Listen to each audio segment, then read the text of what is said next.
Baskin here, and welcome back. Does anyone remember what the two factors are that determine the expectations in a particular zone? Anyone? That's right, who we're with and where we're at. So what happens when the people in a zone have different ideas about what's expected in a situation?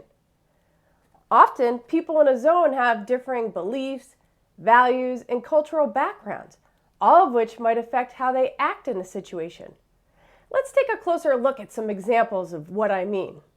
In Norway, they like to eat their hamburgers with a knife and fork, whereas in the US, they like to eat them with their hands.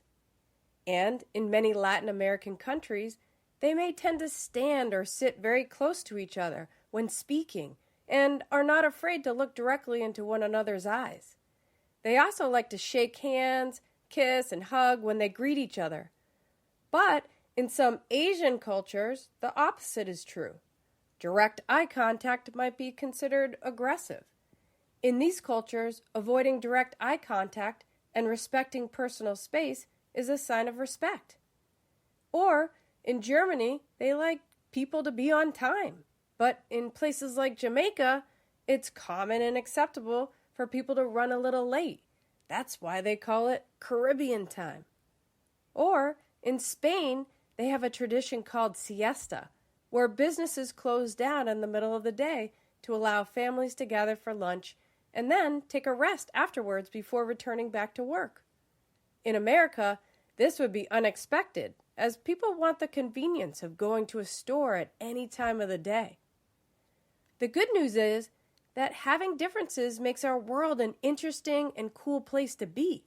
I don't know about you, but I'd get pretty bored if I only did things my way day after day. Instead, I enjoyed traveling, meeting all kinds of people, and learning about their ideas, interests, and traditions. But I'm not going to lie to you, sharing space with other people can make it difficult to know whose zone rules to follow. In the end, we live in a diverse world, and our differences are a good thing. But we'll need to agree on some bigger zone rules to keep everyone feeling safe and comfortable. Here are 10 main rules you can follow no matter what zone you're in. 1. When you can, establish zone rules in the beginning that everyone feels mostly comfortable with.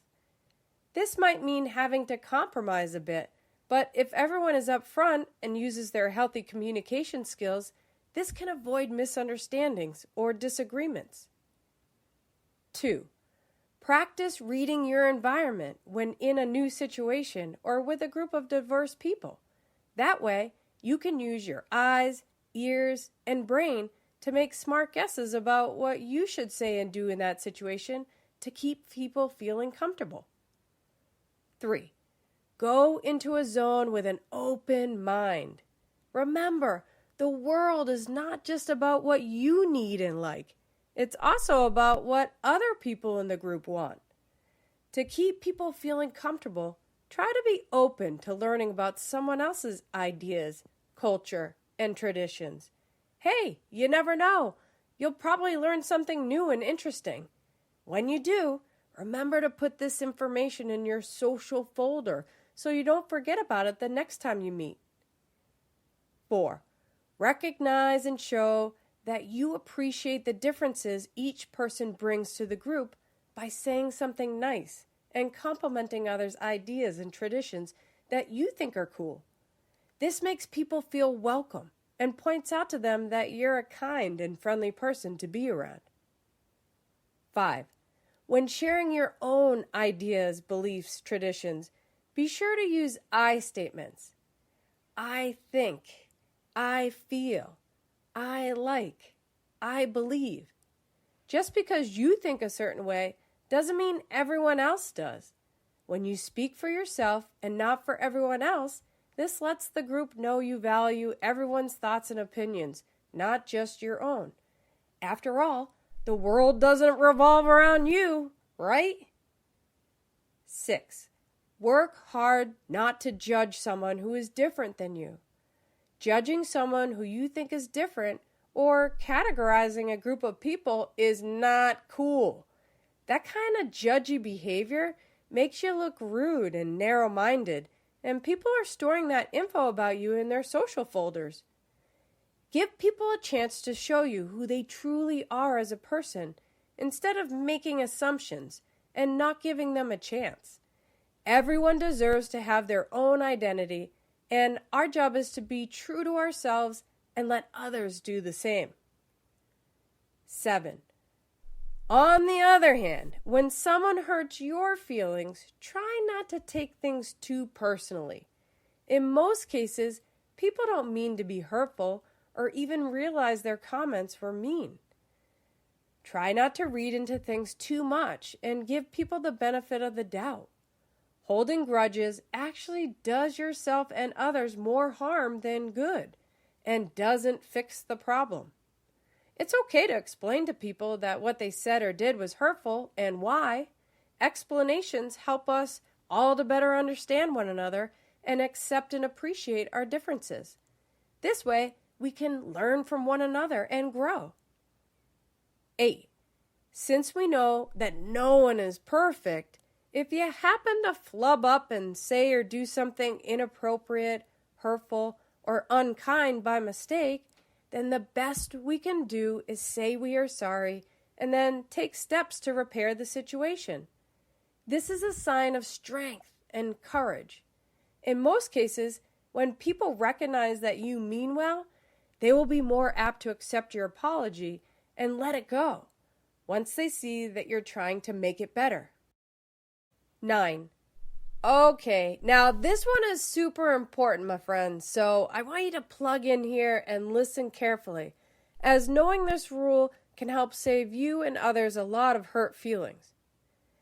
Sometimes when we are learning about different cultures, beliefs, and traditions, we might think that means everyone that lives in a certain place or has a certain skin color must be exactly the same and not like you. In these times, we might think it's okay to make statements about people that generalize characteristics, skills, weaknesses to all members of a group or culture. And even if the comment is meant to be positive, it can actually hurt and make people feel uncomfortable and unsafe. Let me give you a few examples. Like, not all tall black kids play basketball. And not all Asian people eat sushi or are good at math.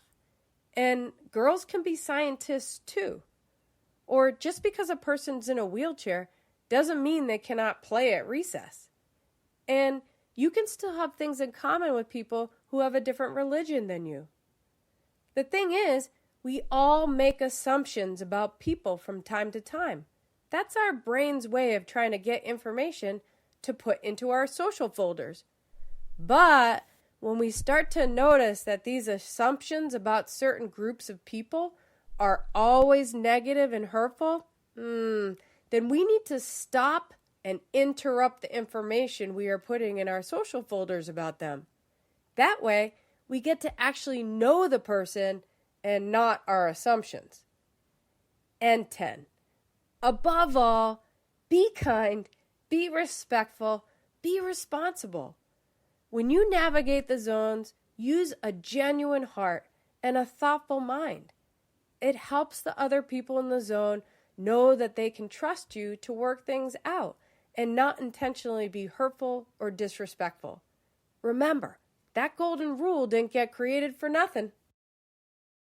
Bottom line, as my good friend likes to say, be a human first.